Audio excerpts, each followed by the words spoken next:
Daniel is as jongman saam met ander in sy tienerjare gevange geneem en moes in Babel, die plek waar die troon van Satan verteenwoordig, die goddelose koning gaan dien.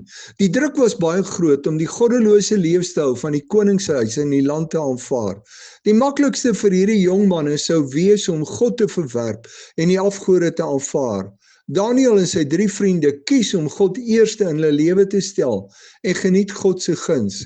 As Daniel se teenstanders iets soek om teen hom te gebruik, besef hulle dat daar geen fout met sy werk is nie, al sal fout met sy godsdiens moet kry. Daniel se teenstanders oortuig dan die koning om 'n wet te maak dat slegs hy vir die volgende 30 dae aanbid mag word. Daniel 6 vers 11 vertel dat Daniel God openlik bly aanbid en dit lei daartoe dat hy vir die leeu's gegooi word.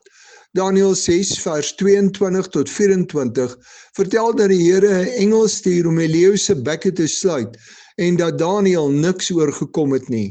Al het die lewe met Daniel 'n baie slegte draai geneem en het hy op 'n plek beland waar hy nie wou wees nie, het hy gekies om God eerste te bly stel en God met sy lewe te bly vertrou. En hy het die krag van God beleef toe God hom tussen die leeu's beskerm het.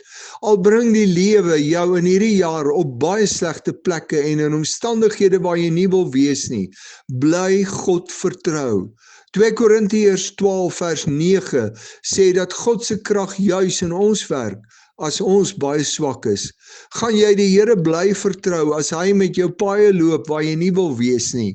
Kan God op hierdie paaie vir jou sy krag wys?